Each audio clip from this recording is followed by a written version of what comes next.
So, welcome to lecture series on welcome to lecture series on data structures. In the previous lecture, we have discussed about linked list ADT. Today, let us see about stack ADT.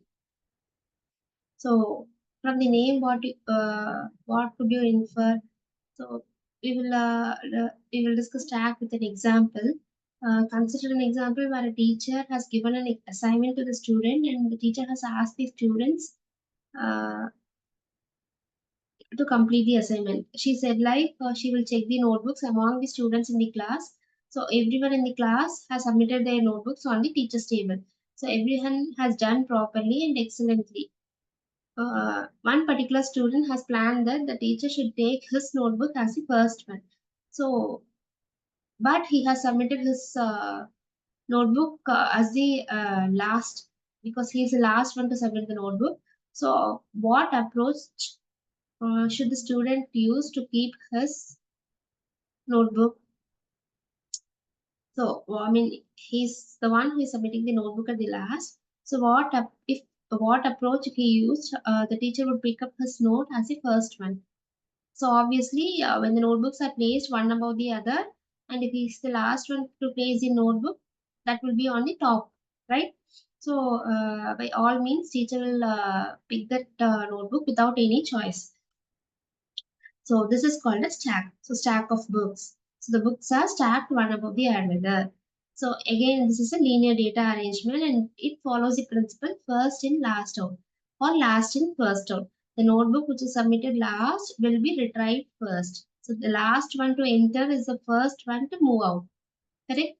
So all the activities will be performed at only one end, which is the top of the stack. So which we will not remove a notebook from the middle. So the teacher will correct the notebook one by one. So from the top, she will take one after the another. So all the activities, if you want to insert, if I want to submit a notebook, you will insert it, you will place it at the top. If I want to take a notebook, you will take the notebook from the top. So all the activities performed are at only one end, which is top of the stack. So here are few examples for stack: stack of books, stack of rings at desk, stack of chairs and stack of plates, box of tennis balls, stack of cloth, trains in the railway yard, goods in the cargo. All these follow the principle of stack, or it follows the principle last in first out or first in last out. So here are few applications of stack. So browses back and forth button, reversing a string, converting a string, converting an infix expression to postfix, recursive function calls, maintaining any sort of LIFO data, Tower of Hanoi. All these are example for stack data structures. So here is an assessment. Look at this assessment.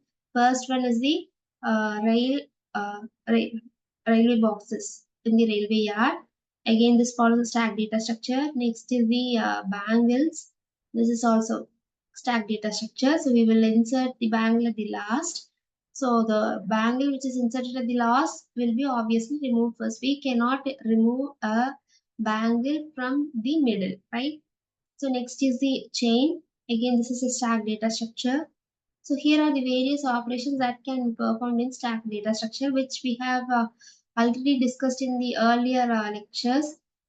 So here are the operations: push, pop, peep, estimate, and top. Push is used for inserting, pop is for deleting, and peep is for finding the element. Estimate is for identifying the size of the stack, and top is to return the topmost position. So here is a routine for push and pop. So if you want to insert an element into the stack, in case of array implementation, I have to check if the stack is full or not. So if the stack is full, I cannot insert an element into the stack. So while performing the push operation, I have to check if the stack is full. On the other hand, if I want to remove an element from the stack, I have to check if there are any element present in the stack. If in case the stack is empty, is it possible to remove any element from the empty stack? So the answer is no. So while performing the pop operation, I have to check if the stack is empty or not. So these are the two conditions that has to be kept in mind when you are performing push and pop operation. So when you are performing push operation, you have to check if the stack is full, and when you are performing the pop operation, you have to check if the stack is empty or not.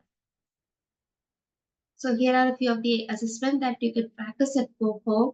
First one is to construct and place the following elements in the stack. So initially assume the stack is empty. You can insert these elements one by one.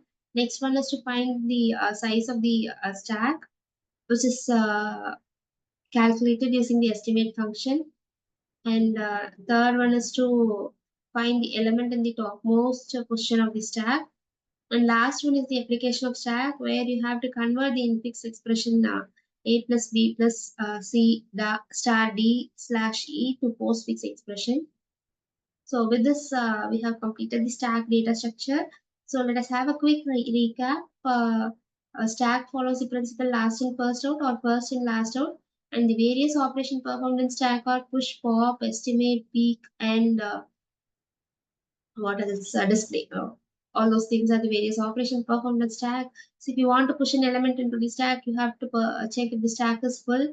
If you want to perform, if you want to delete an element from the stack, you have to check if the stack is empty or not.